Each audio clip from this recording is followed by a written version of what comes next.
that's your job. Welcome back to Chicago. Thank you always. What a pleasure. And first, thank you all. Thank you. This type of weather, y'all got nerve enough to be inside? Yeah. Well, they came for you. And they came because, you have a long set of Chicago roots. You spent many years living here, raised your family here. Yes. Raised some hell here. Yes. A little bit, more than a little bit. Yeah, more than a little bit. Yeah, but it was fun. Where did you live when you were living here? And what were you up? That was back in the days early days. I was out by the University of Chicago on 55th Street. That building that they put right in the middle of the street. It's the only city in the world where the politics is so strange, you can build a building in the middle of the street and make cars go around. Right? And so I was there, and that's how I met my wife. She was at the University of Chicago, and I was taking a shortcut through, and she thought I was a professor. Honest mistake, but good one. Yes. Turned out pretty well. How many years now? How many years? 50 years. No. Love ain't got nothing to do with it. She told me when we first got married, if you ever leave me, I will hurt you. And hurt will keep a brother home for a long time. And there's another word that'll keep a brother home that Michael Jordan found out about called half. My problem is, I guess like a lot of black men, I didn't know how strong. So I've always said the strongest two forces in the history of America has always been the black woman and the black church. But I didn't realize how smart she was until that. Well, there's certain things that happened that, Kobe Bryant, remember that incident? A white woman accused him of raping her. Right. And he went home and bought his wife a $4 million diamond ring. Now, if a white woman tonight accused me of raping her and I go buy Lil a $4 million diamond ring, she'd get 2 more white women. It adds up real fast. You hear me? Because she got enough sense to know wherever that ring came from, there's a matching necklace and bracelet. Right? And sometimes you just kind of forget, you live with, you take them for granted, And I don't know why most Americans have not been able to see that the whole rhythm have changed. Y'all be playing games and talk about the young folks this and talk about the young folks that. I was at a conference the other day, and they talking about the young boys with their pants hanging down. But if that was women with your pants there, we would love it. And so my reaction is simple. That's cool, but why is this a priority? Hitler never wore his pants down. The mafia, you can't find people more immaculate than them. Huh? The priests that got busted for ripping off little boys for 100 years, they never wore their pants down. The problem is when you try, because your spirit is not there, to identify wrong by the way it looks, then you're in trouble. Instead of saying, wait, I don't qualify to analyze this, but let's see if we can find somebody. If you ever bit your tongue, you know how bad that hurts. Huh?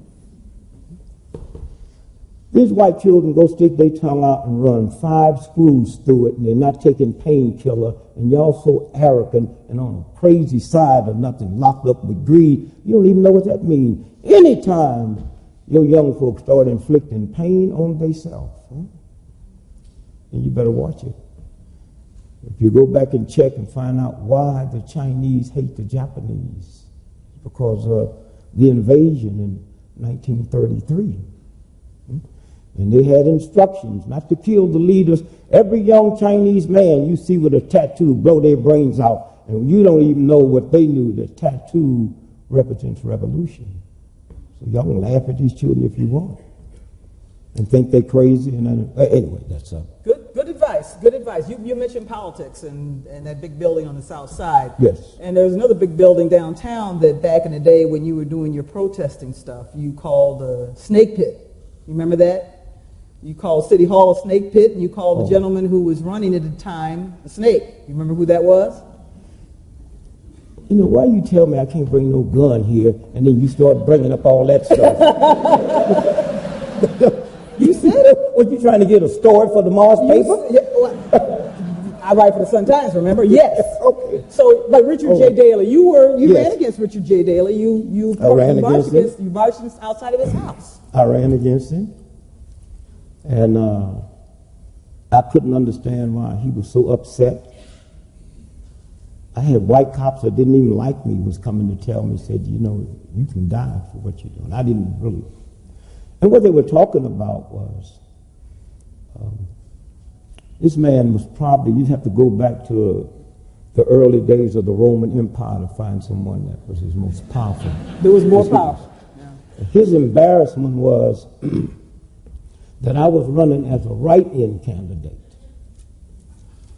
And what they was worried about was High Park Kenwood, educated group,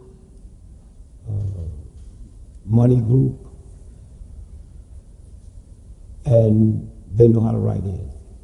Mm-hmm. And that's what his embarrassment was. Mm-hmm. How did you do in that race? I did well. If I'd have won, I'd have asked for a recount. Something's got to be wrong with this picture. Somewhere, you know.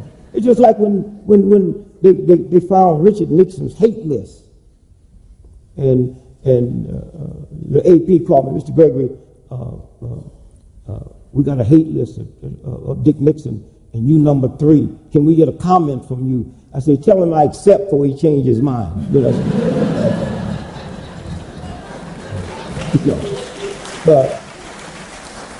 But those was fun days. I learned a lot here. I come out of St. Louis. Mm-hmm. You go to St. Louis. You ever go? Oh yeah, I was just there the other day. I was on campus, on your campus at SIU, Carbondale, where you went to school. Yeah, well, anytime you go through St. Louis, sit your watch back 3 hours.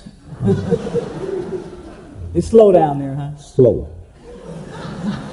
So you also and white folks and black folks are different. When the economy got bad and white folks decided that you couldn't keep those 3 or 4 dogs, you called the animal shelter, and they picked them up. That's why animal shelters are full, and their budget is gone. Mm-hmm. My black cousin, he don't know nothing about no animal shelter. He got 5 pit bulls that he realized he lost his job. He couldn't feed them.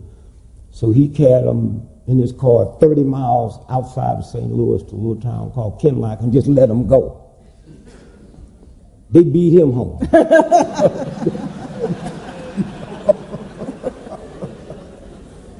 So you also ran for president. Long before a certain gentleman who now occupies the White House. Matter of fact, until he ran, I was the only African American to run for president. Wait, look. Did y'all come to hear me? I come to hear you. Shirley Chisholm was a woman. Shirley Chisholm, Al Sharpton, and all the others. Carol Moseley Braun, Jesse they Jackson. ran in the primary. Mm-hmm. I ran on a write-in candidate, and had Obama not won the primary, and up until this day, I would still be the only black in the history of America to run for president of the United States. That's why you got to be careful with perception. Mm-hmm. Mm-hmm. Now, had I been, I never realized how lucky white folks are, I mean, when you finally get an African American as your president, he's a nice, polite one. Went to Harvard. Head of his class. See, what y'all really needed was a brother like me.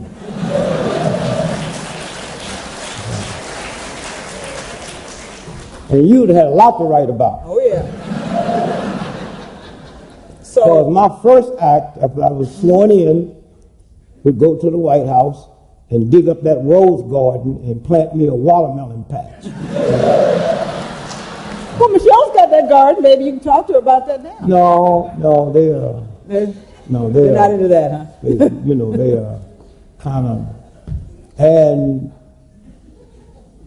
there'd been no white folks in my cabinet. Y'all didn't laugh on that one, did you? And you black folks, the only way you'd qualify to be in my cabinet, you had to go no further in school than the 3rd grade. So how do you think Barack Obama's doing so far? Well, I haven't put my cabinet together yet. Let me do that. Oh, okay, all right. Then you can tear his apart. You see, my belief is this. If these white folks that messed up this country this bad with cabinets, with PhDs, and some of the wealthiest people in the world, and if we end up with this mess, let me try something different. Some Negroes ain't never been to school, can't read, can't write, and let's see if we can change it. All right. Well, I got a cousin outside of St. Louis, Jabbo. He'd be my Secretary of Defense. And I can just see these white folks on 60 Minutes. Jabbo, now that you're secretary, what you planning on doing about defense? Say, first I'm going to fix it, then paint it.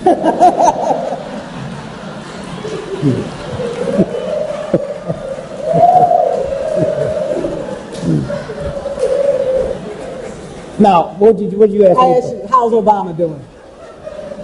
And I wanted, this is what we really I wanted to really talk to you about tonight is race. Yeah, but first you have your ask the question. I asked you about Obama. He's the first. I couldn't rate him. He's the first. First, he's an illegitimate president. Okay. Tell us about that. Well, Bush scared white folks so bad, they forgot they weren't supposed to vote for a Negro. So he slid in there. And they was nice, and they was humble, and they was polite. But now they're not scared no more. Now he's catching hell. Mm-hmm. Where you been? How come you took the plane to go? That kind of thing. They suddenly remembered he's black. But the whole bit is, I wouldn't try to grade him. I'd give him an incomplete because when he came in, the house was on fire. Amen. Yeah. And there's certain things that he have to do. Okay, if you like the banks or not, Jesse James didn't like banks. But the perception of banks around the world, if you didn't walk in and say that, now we can put him in jail later, but you had to, what's your name, brother? Paul. The real one? I thought I heard something. No, the earthly one. Okay. Paul, if they brought me into the hospital and I've been wounded and bleeding and fractured skull and broken ribs, and while your whole team is working on me, if my heart stops, you got to stop everything and fix this. Well, that's what happened with him when he came in. Huh? He had to fix, and it was so much. That's why I would give him a incomplete. And if I had to grade him, I'd give him an A+. A+. Yeah. So one of the things that a lot of people think that he's helped fix is race relations. No, We're living in this post-racial society. He can't hate. That's like saying he got to be president and my brain tumor. He's not qualified to fix that. His election didn't do it. No, see, in America, we look for the cheap way out. Okay? He's not qualified. Let me see if I have it here. And this is kind of, well, maybe I didn't bring it. But I have the research out of UCLA, right? And they did a brain scan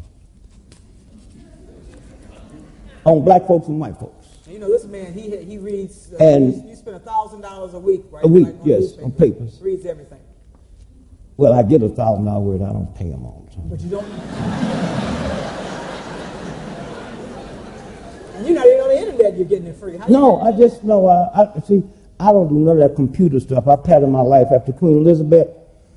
When she learned how to type, I'm gonna learn how to type.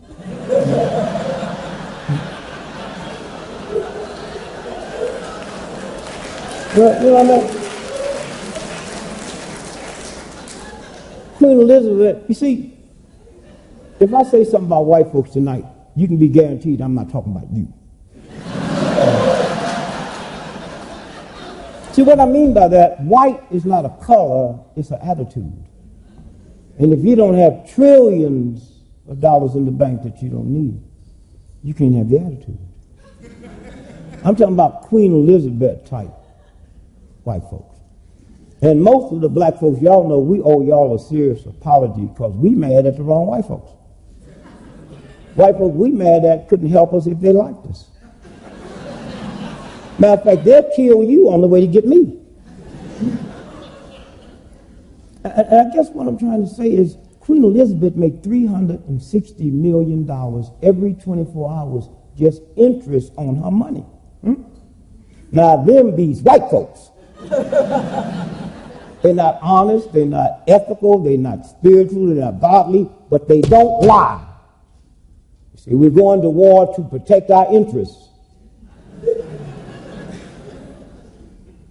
And real white folks, the real white folks on the planet ain't never had a job. Never had a job. And so it's that whole piece of what we tolerate. And God have kind of blessed us because the only thing that makes us a little safe, and we haven't had them do to us what they did in Germany with Hitler, is we don't have an honest demagogue in America. Yeah. Hitler, with all his craziness, he was honest. He told us what he's going to do. He wasn't stealing money and all that. And so consequently, if we stop being frightened, and stop being afraid, and then we can see, we sit here and know that the Wall Street boys determine what legislation, and you ain't going to say a damn thing about it at all. We take stuff off of them that we wouldn't take off of each other. But that's okay. That's why I can't understand how you call yourself Christians and can be for capital punishment. Well, for two reasons. First, don't you know the state killed Jesus? So how can you cry over the crucifixion of Jesus and be for capital punishment? He was killed by the state. He wasn't run down by some drunken chariot driver.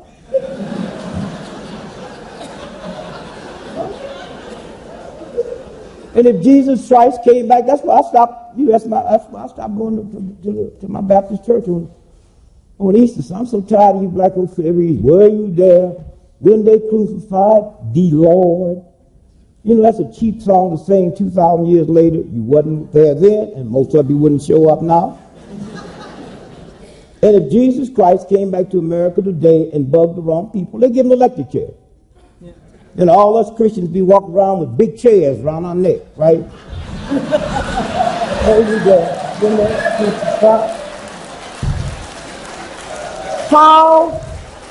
How do you make the sign of the chair?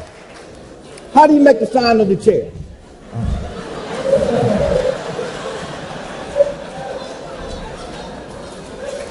You said once, I saw in my research, you said once that you learned a lot about comedy in the church. I learned everything. Talk about that. Well, first, I'm born in 1932, right? And so there was no TV, just radio. And come out of a ghetto, never been around white folks. And so all the white comedians, they didn't seem funny to me. But, you know, you young folks, you have to understand where you are today. I mean, I'm born in 1932. We were so dumb, we used to listen to tap dancers on the radio.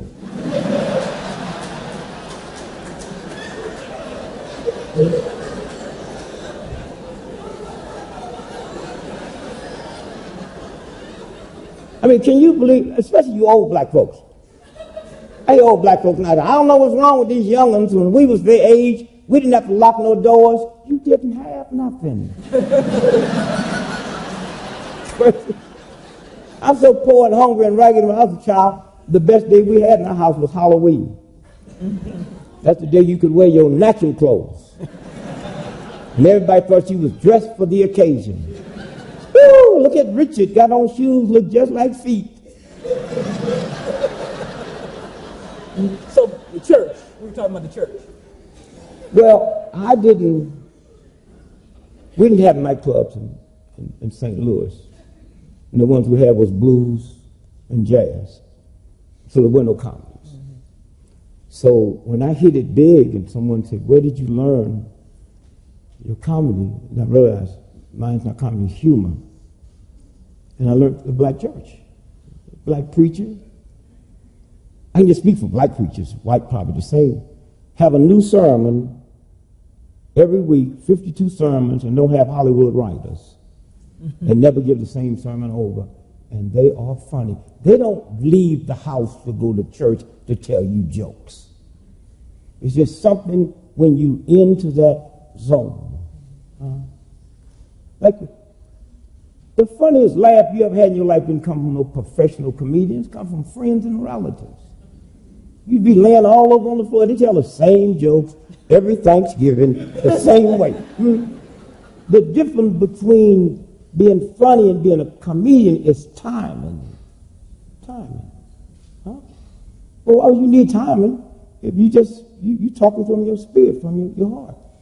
And so that's what I realized, that Hugh Hefner, before Hefner brought me in, he brought you to the Playboy Club. Playboy. A Negro comic couldn't work white nightclubs. You could sing, you could dance, but you couldn't stand flat-footed and talk. You were the first flat-footer. First. Now, before that, when I look at the Bill Cosby's and the Richard Pryor and all these brilliant black comics, I think about in the last 100 years when we weren't permitted, how many of those did we waste? How many of them was there? And so consequently, before that, we was hustlers. Not negative. When the supermarkets won't let me sell my oranges in the supermarket because I'm Negro, I sort of stand up outside and say, that's called hustling. And then Hefner came through and said, bring your oranges in. Here. And if you go back and check the records, in those days, they always put Negro in front of my name, which didn't bother me. Negro comedian. Then when Bill Cosby came through, you see, because as long as you couldn't work a white nightclub and you was reduced down to hustling, funny, brilliant. And then when that door opened and we were able to work white clubs, then that changed from hustling to an art form. An art form.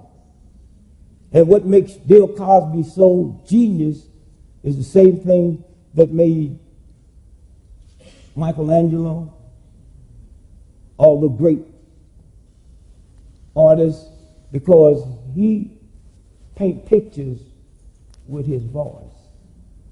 And you see it. There was no need for that before. And so consequently, the door is open now.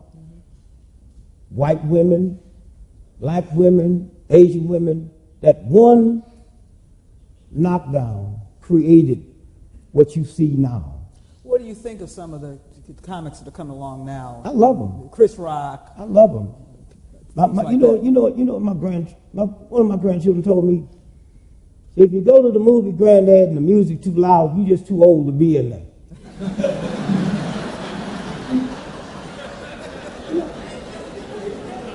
Because, I have 10 children and 12 grandchildren, and I listen to them, and then I realize how dumb we were. I mean, February the 2nd is Groundhog Day. What's a groundhog? I go all over the world, been in every restaurant you can go to. I've never seen a groundhog on the menu. And if you don't eat it, it don't exist.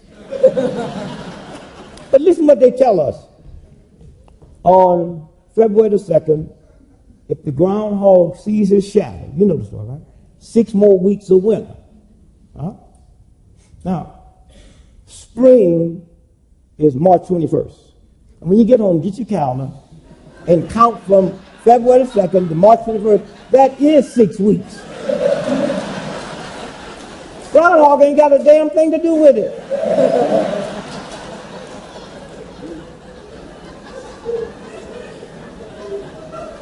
see how easy it is? For instance, have you white folks ever asked what is black on black crime? Huh? You ask a black person, what's black on black crime? Well, we tired of black folks killing black folks. And that don't bother you white folks? We tired of black folks killing white folks. Now, they didn't say they tired of black folks killing. They tired of them killing black folks. Then who be left? And if we all went to China tonight, who you think's killing Chinese in China tonight? If we go to Italy tomorrow, who you think's killing Italians in Italy? And if 98% of all white folks that was murdered in America last year was murdered by white folks, if y'all ain't talking about white on white crime, how y'all trick us to talk about black on black crime? You kill where you live. And if you black folks tired of black folks killing black, join the Urban League, NAACP, get with Jesse Jackson Push, get out here and join us and integrate this country. And I guarantee you, if I'm living over there in that white suburban neighborhood and my old lady make me mad enough to want to shoot somebody, I'm not going to get in my car and drive back to the ghetto. So, but all you have to do is just listen. Yeah. Huh? They got all kinds of stuff on TV, but as long as it's these big corporate America putting it on there. Turn on TV and they're talking about, I can't think of the pill they give you for men. Oh, Viagra. No, the other one.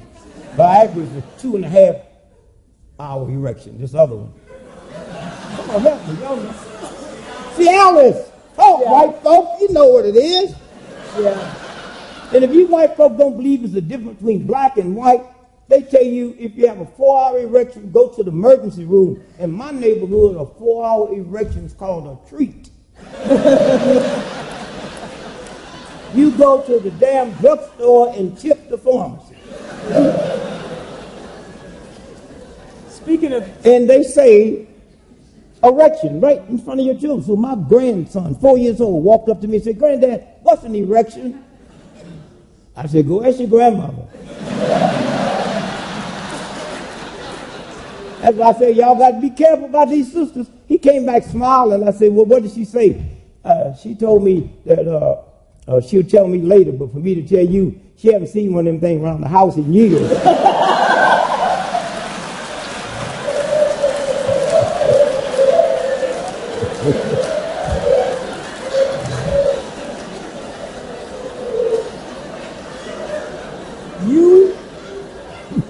You were once 350 pounds. You once weighed 350 yeah. pounds, as I understand. You smoked 4 packs of cigarettes a day. Every day. You drank a fifth of scotch every day. You were having a good time. Only reason I didn't do drugs wasn't no room. And look at you now. Obviously, something's happening. Something happened. What happened? What got you on that whole health kick? You created some wonderful nutritional products that really took off. Happened here in Chicago. A black woman, way before anybody knew about the human body and what you should eat, named Dr. Fulton. And she sent me, she had a health food store. You see, I thought good nutrition is whatever you was eating, if you liked it, it didn't run out till you got enough. And I thought bad nutrition is if it ran out before you got enough, that was bad nutrition. And it was funny. I drink a fifth of scotch every day and smoke 4 packs of cigarettes every day. And nobody ever called me a nut. When I went into health, they said I was a health nut.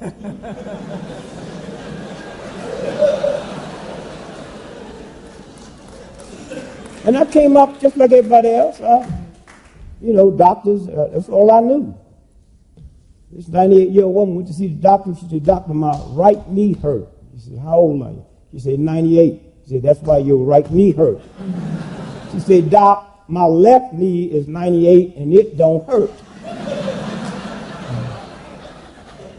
And it was that and then trying things and seeing it and then feeling good. Mm-hmm. I mean, I didn't come out of no health family. And then one day, I realized I hadn't been sick. And then I went on a fast. to protest the war in Vietnam. And I used to drink so much whiskey that I'd wake up in the morning and I couldn't move, the pain in my stomach, and I just have to run and give me a cold Pepsi Cola or something, or crawl across the floor. And then after about 18 months of being a vegetarian, I didn't even know what vegetarian, I never heard vegetarian. Because back then, when I stopped eating meat, when you went to a restaurant, they gave the vegetables, well, it's called side order. You order whatever you want, and the rest of it went with it. You coming in, not going to order this steak and talking about this side order, they wouldn't even wait on me. But 18 months, my sinus trouble left, and mine was so bad, if I moved within a 50-mile radius, I'd have a sinus attack. Now remember now, I'm still drinking and smoking. And then 6 months after that, my ulcers disappeared. And then that's why I slowed up and said, wait, it must be something to not eating animal product. And you know, we call it, meat. No, it's called flesh. Meat is called the meat of the apple, the meat of the orange. See how they switch words on you? The meat of the nut, And the three strongest animals in the jungle, the gorilla, the elephant, and the rhinoceros, they ain't never ate nothing but fruit and berries. My problem was that once you do something that dramatic, all my black friends, they became scientists. How come you don't eat no meat? What do you do for protein? Well, when you love people, you can explain things to them and it gets through. I say, well, the three strongest animals in the jungle, the gorilla, the elephant, the rhinoceros, well, they don't eat no meat. Matter of fact, the meat you eat don't eat meat.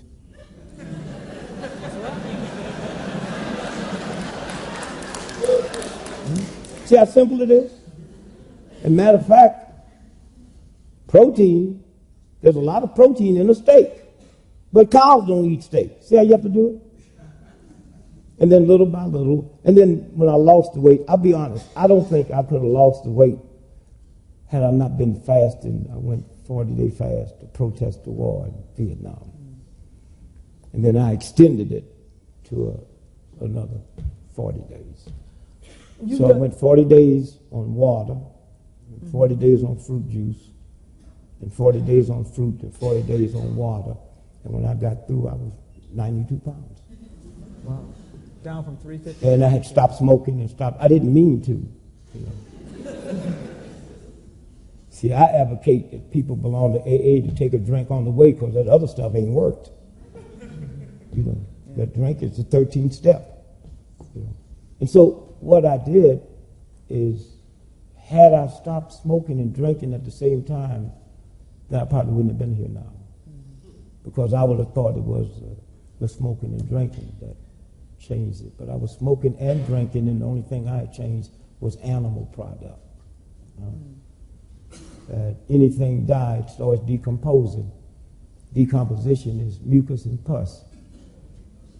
You can retard decomposition by refrigeration. But is your stomach a refrigerator or incubator? So it speeds it up. I don't have no problem with how you eat. I have a problem that the people who's ripping you off do not tell you. And it's hard for you to listen to somebody else when all the stuff you eating that's bad, your mother gave it to you, your church gave it to you, your state gave it to you. So why would you believe somebody else? And so when you sit and you look, are you all aware that nowhere on this planet that's not locked into some kind of money, financial arrangement with us, will take our food from this country because it's genetically engineered? And if you know anything about Europe, they call it Frankenstein food. And they will not take your potatoes because all white potatoes and red potatoes is genetically engineered, and there's a hormone in there that one day you'll find out about, but it might be too late. And none of them countries will use it. And the whole world's laughing at you now because it's a strange phenomenon that's going on. We don't understand up until this year,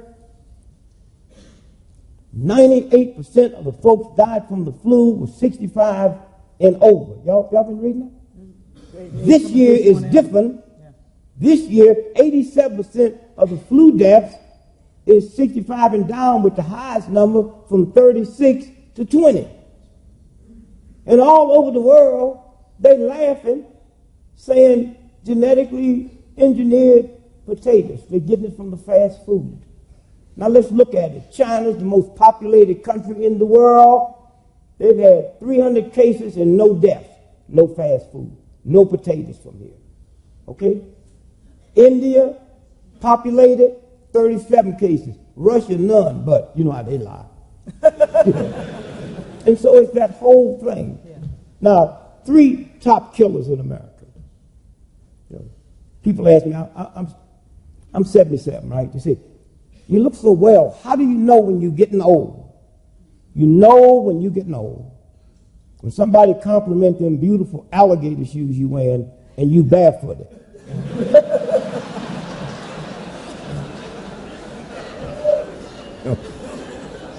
You also know when you're getting old when you go in a restaurant and order a 3-minute egg and they make you pay in advance. The number 1 cause of death in America is sleep deprivation.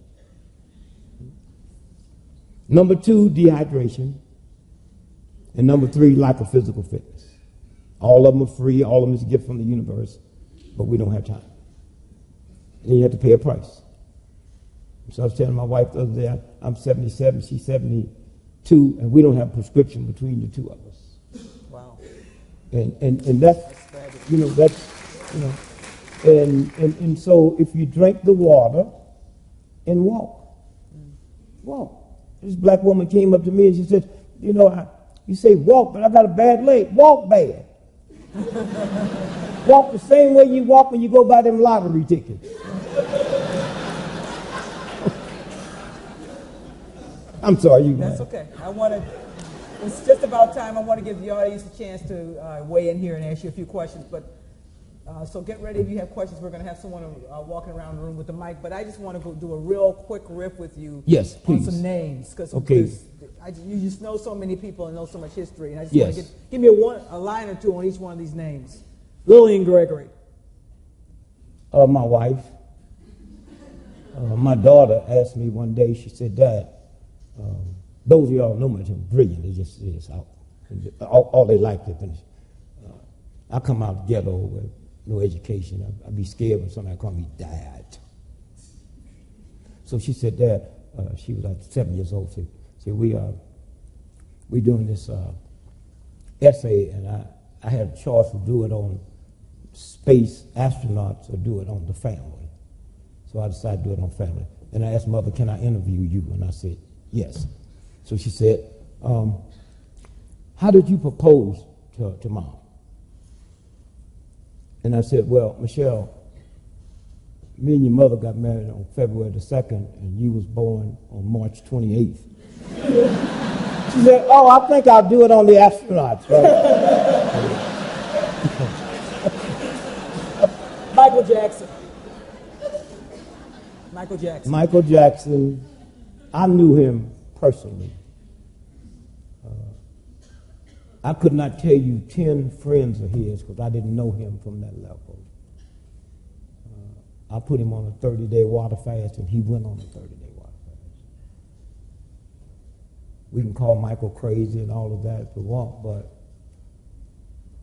when Michael died, he owns, right to this minute, 50% of Sony Records, which is worth about $40 billion.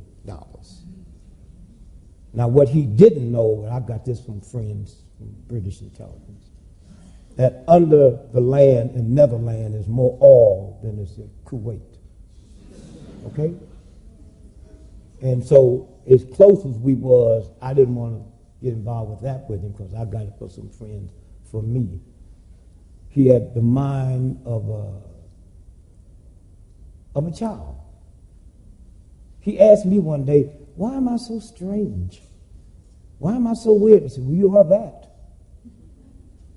But I said, how old are you? That's 10 years ago. I said, I'm 40 years old. And I said, well, Michael, you've been a star since you was 5 years old. Now, I can't use the word I use to him here, but you read it in. I said, Michael, you 40, and since you're 5 years old, you never had to beg a woman for sex. I said, think about that. I was married 40 years then. I said, I've been married to Lillian for 40 years. I'm still begging.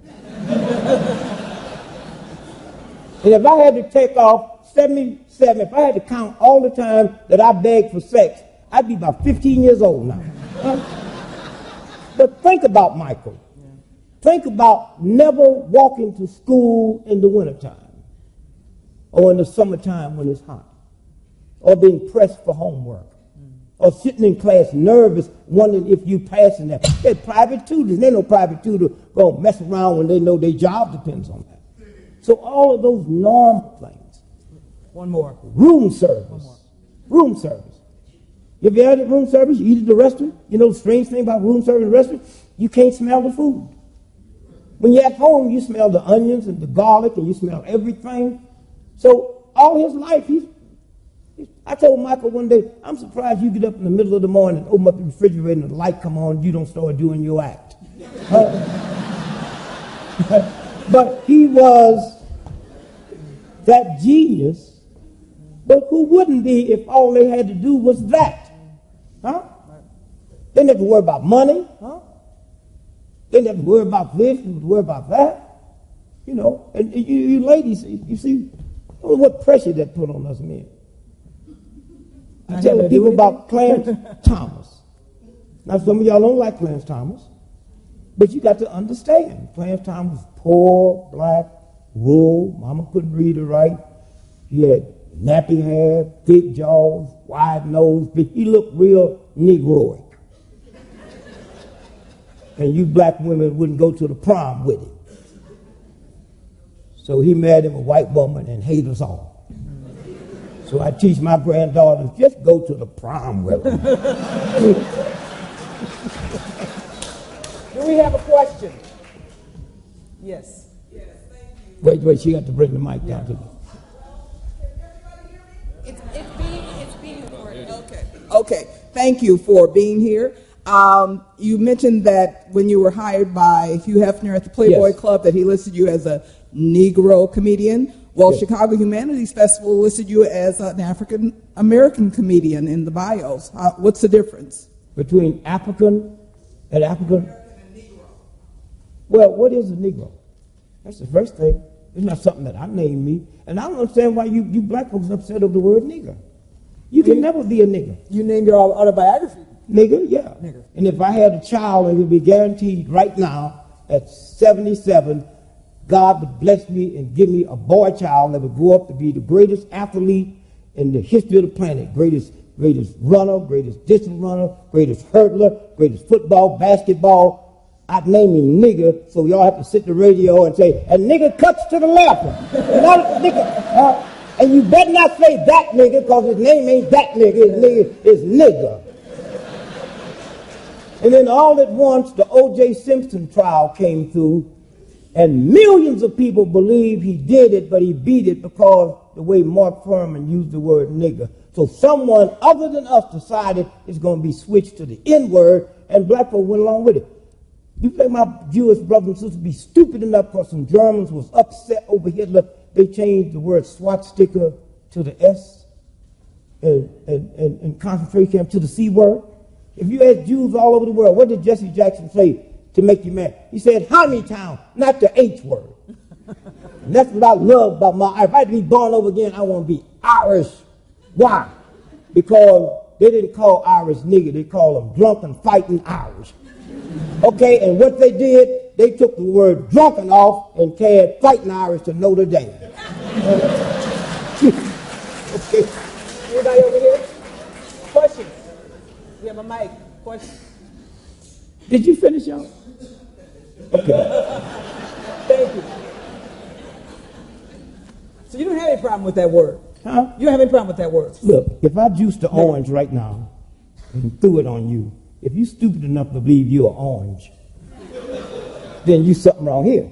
Just because somebody throw that on me. If I say, all you hoes in here stand up, you get mad, you hoe. I didn't call your name. It's a game.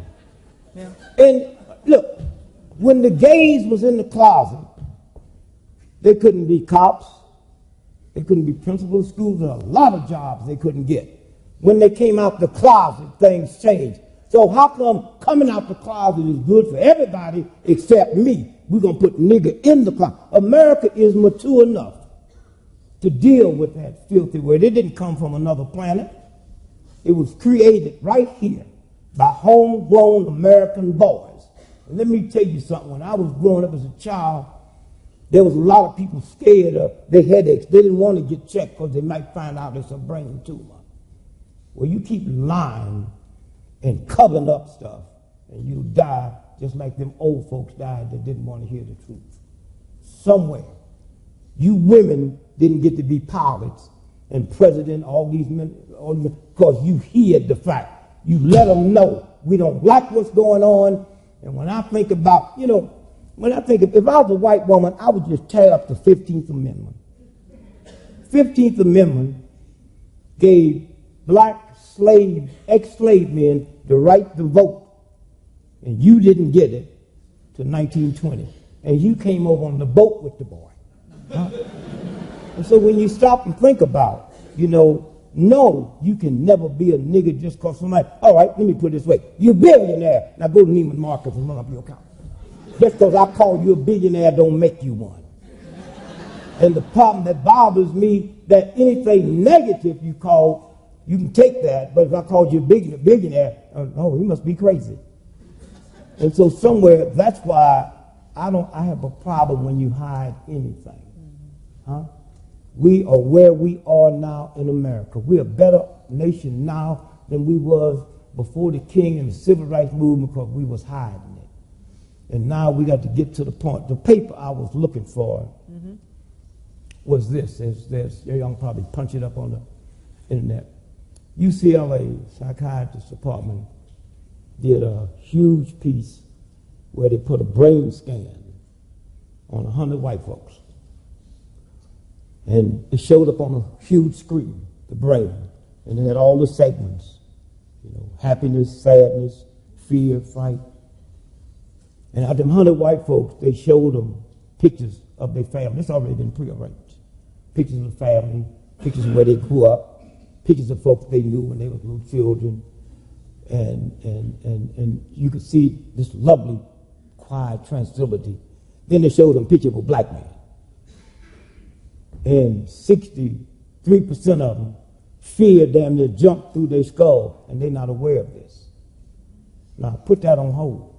They took 100 black folks, hooked them up, did the same thing.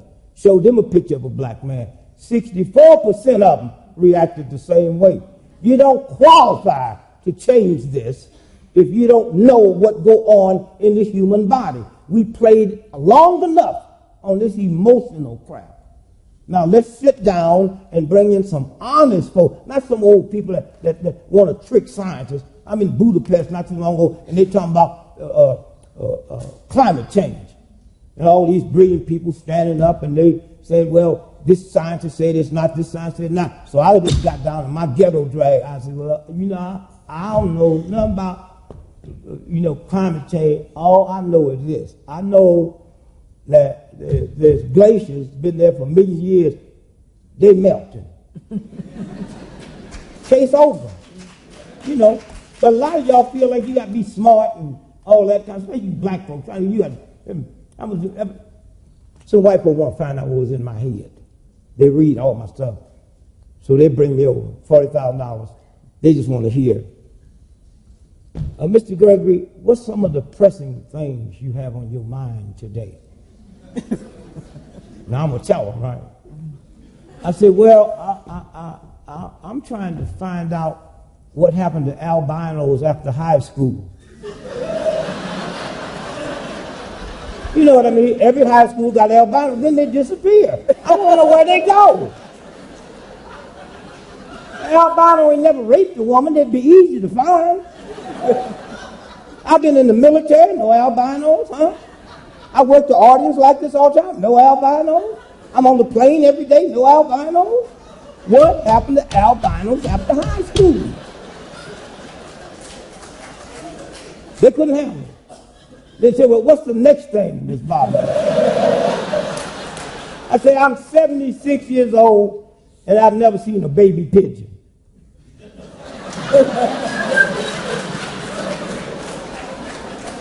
I don't know nobody that knows somebody that's seen a baby pigeon.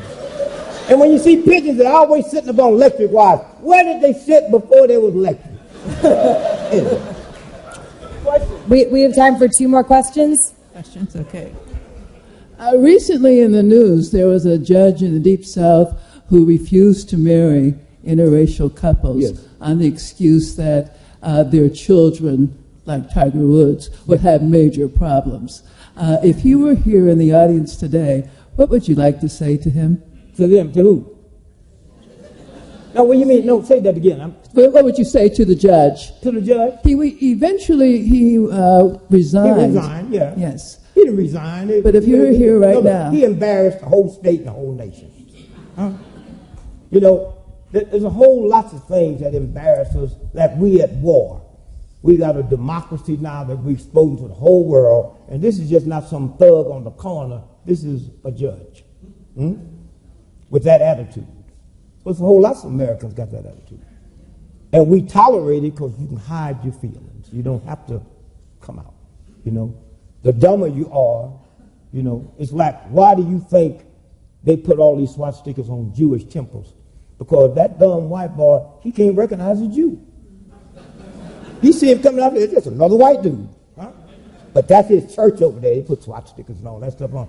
But once you flush it out, he's not the only one. Suppose he would have gone on and married him, he still felt that way to keep his job. That's why we got to work and flush this whole thing out. But let me tell you the sad part.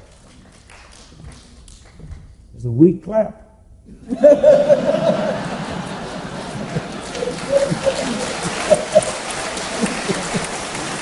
There you go.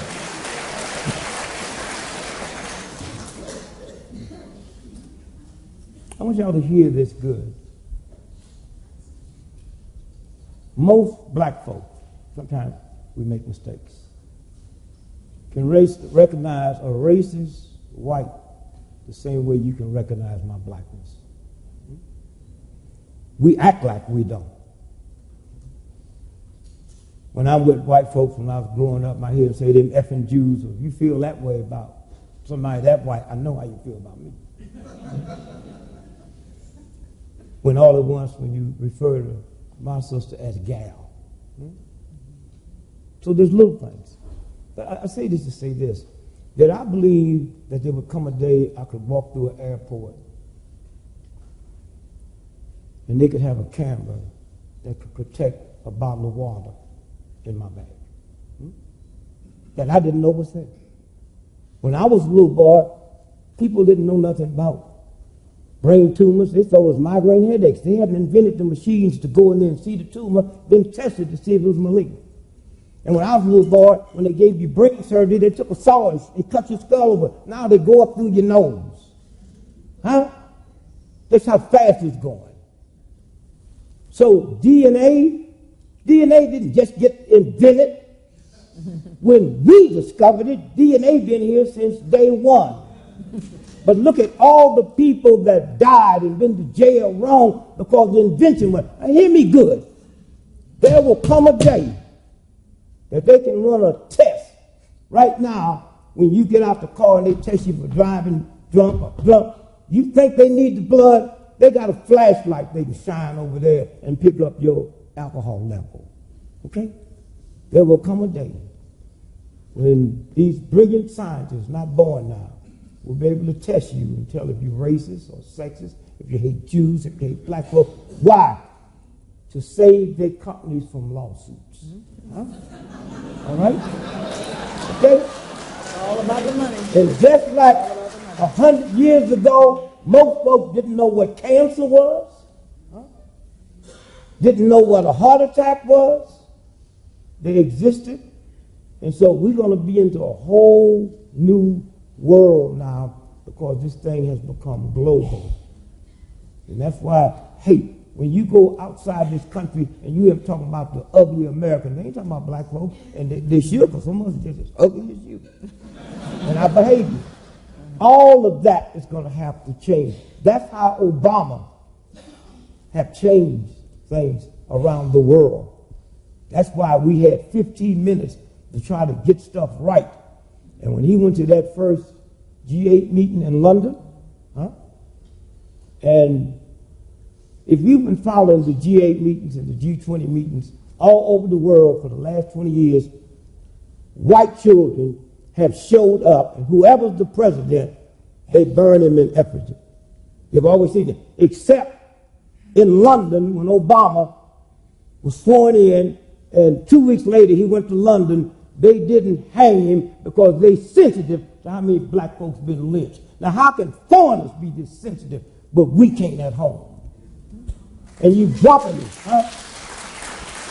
And y'all talking about, the stimulus packet and the medical bill, we leaving this for their children. You ain't left nothing for your children that they're going to have to pay for, like a racist attitude and a new world that ain't going to tolerate it and can test you to see if it's there. Amen. That's what we have time for one more? So one last quick question. I'm freezing. In the South, there was a young lady who went to Walmart. When she walked in the door, she put her daughter in line. She went and got her belongings, which I do that too. And when she got there back in line, they arrested her for cutting the line, and they're now trying to give her 15 years for cutting the line in Walmart. I've listened. The case is real. What city was that in? I can't think of the city, but they've been asking for, this has been going on for 2 years, I found out, and they've been asking for the closed caption of what actually went on in Walmart, and nobody, the district attorney, will not supply it. At first they wanted to do a plea bargain with her, and she refused to do it, and so that's when they decided they were going to give her 15 years. Let me say this, and normally I wouldn't use this as an example. But some of y'all in here know about this sheriff in that little town in Texas that put hundreds of black men in jail by framing them with drugs. Some of y'all know what this Daly machine did to black men, and if it wasn't for that white dude, that investigative reporter that talked about how they tortured them. The John Burge case. Yes, okay, and found out how many of them. So it happens all over. Every now and then they get caught. Have y'all heard about that little town in Pennsylvania, all white, where all them judges just got busted because they found out they was in cahoots with the white companies in New York that build the jails, and then they wanted to build youth center jails. And all these this one white girl said, well, I had 5 months. How long have you been here? I've been here 5 years. And so if they do that to white, what are they going to do to us?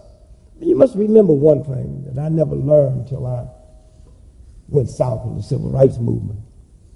In the South, they don't care how close you get as long as you don't get too big. That was proved by slavery. I'm living on the same piece of land he lived on. He called his a whole called mine plantation. I was living in the shack, he's living in the big house. We were living together. Up north, they don't care how big I get as long as I don't get too close. Okay, same. Huh? Now, let me show you how it works. I couldn't understand in the civil rights movement why them white folks was blowing up churches, killing black folks and white folks in the store, killing 2 civil rights workers, 2 white and 1 black. And I realized why. They lived close enough to me in the South to say, if you give them niggas the right to vote, they'll be in the White House. They was right. They was right. Huh? And y'all can sit here with all your little cuteness, but imagine if I waved a magic wand and all you black and white folks from here become dirt poor white folks with no education, can't read, can't write, living in the poor of the land. And up until Obama, you could always say, well, at least I ain't no nigger. You can't say that no more. Mm-hmm. Imagine what they're going through. And we just came out of New York looking at some research, and for the first time in the history, first time this year, that 50% of all women that was killed by their husbands or boyfriends. This is, see, you got the economy thing, plus you got this projection thing, and then all at once. If y'all would just do me a favor, go to the store this week and go to the dog food section and buy a can of Alpo. Just don't look at it, buy it so you can show your friends. They taking the dog off Alpo because more human beings, particularly white folks, is eating more dog food than dogs. Huh?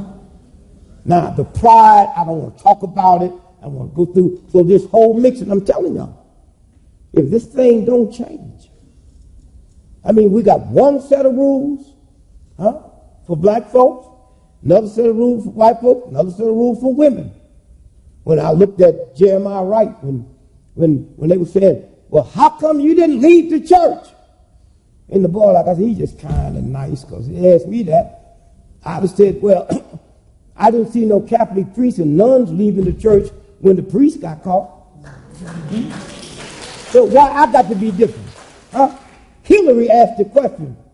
I got on the radio and said, Miss Hillary, whatever Jeremiah was doing, he wasn't breaking the law, but your husband got caught doing it in the White House. That was a violation of the law. And he insulted and he shamed you and your daughter around the world. You didn't leave him. So the rules changed. Now, let me just close with this. The question you asked is getting a lot of attention. And something will happen. The reason the justice of the peace or the judge had to step down is getting attention. It's getting attention. Whole lots of stuff happened that we don't know about. The three people,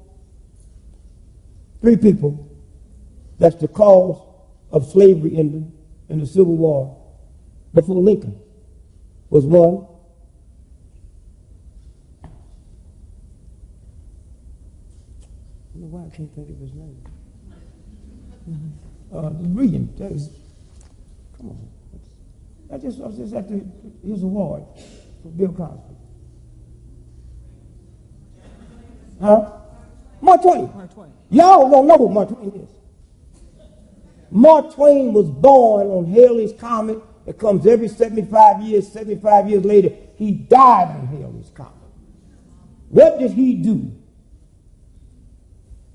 He wrote these books, and unbeknown to most folks, he was the first writer that refused to write with that old English style.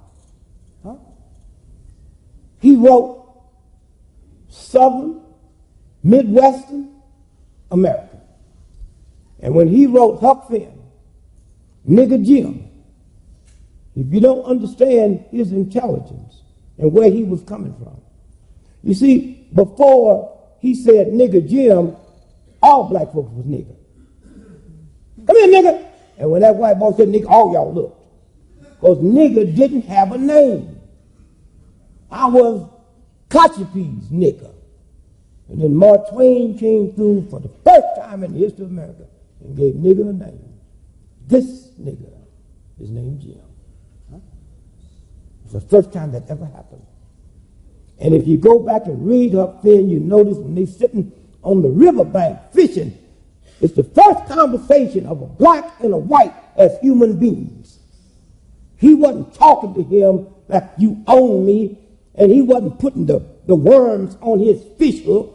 And when the white boy caught the fish, he didn't debone it. It was two human beings. Now, number two, Harriet Beecher Stowe. See, we forget that 94% of white folks in America never owned slaves.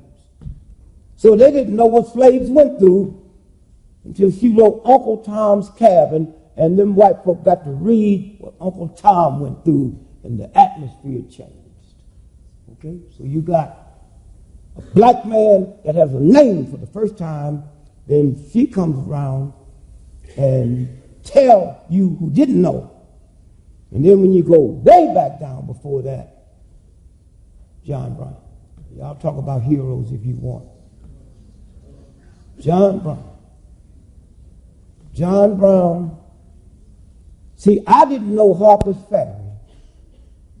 The raid took place on October the 16th, 150 years ago, this 16th October. 18 months before the Civil War. John Brown was a preacher. Y'all talking about some radical Islamic? He woke up one day and said, God told me to free him.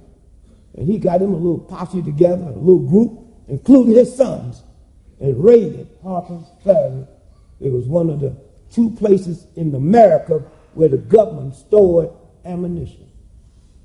And he went there where there was 100,000 guns and said, we're going to get these guns and give them to the slaves. How 16 people going to get? But the fear was so frightening. They got him. They killed most of them. His 2 sons shot him, gave him a trial, sentenced him to die, and they hanged him on December the 2nd. And this coming December 2nd, I'm going to be at the very spot in Charlestown, West Virginia, where he died, just to say to his spirit, we got you. Let me tell you what happened. As he walked out of the jail to go be hanged, he slipped a note to the newspaper reporter that read, for what you're doing to the black people, you will pay for it with your blood. And 16 months later, the Civil War. And when them Union soldiers was fighting, what were they singing as they marched to the front to kill or be killed? John Brown and John Brown. That's how important he was. You don't know it now because that part is here. If you go to Washington, D.C., go to Lincoln Memorial. He's known all over the world for the Emancipation Proclamation. There's people that know of Lincoln and never knew he was president. If you look at that huge Lincoln Monument, not one word up there about the Emancipation Proclamation. Okay? Only in America. Only in America. And so, have this thing changed? You see, I don't need to be validated by nobody. There's a universal God for us. My validation's already in. Not what I can sit here and tell you. I only think I got one bad blemish on my thing. I don't pay my bills. Now, I don't know if the real God's into that. If it is, then I got some explaining to do. You know. But I don't know if y'all remember when that tree fell on my car, squashed it down, and everybody thought I was dead. Right. And I got out the hospital that night. They ran all the checks, and the press was there with a huge picture of the car. And they said, Mr. Gregory, how do you explain that you're not dead? Well, they thought I was going to do what most Negroes do, which ain't nothing wrong. Jesus, I didn't say that. I owe white folk too much money.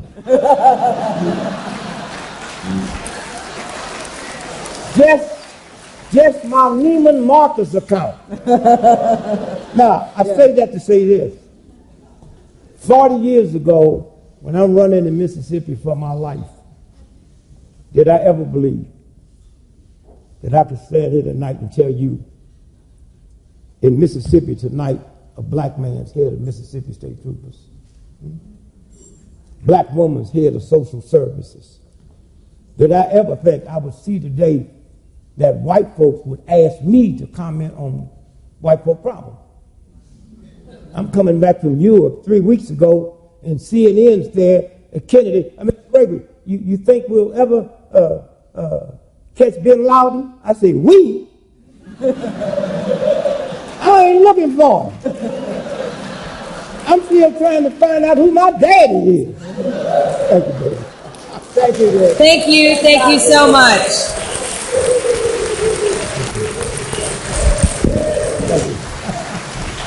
Thank you, brother.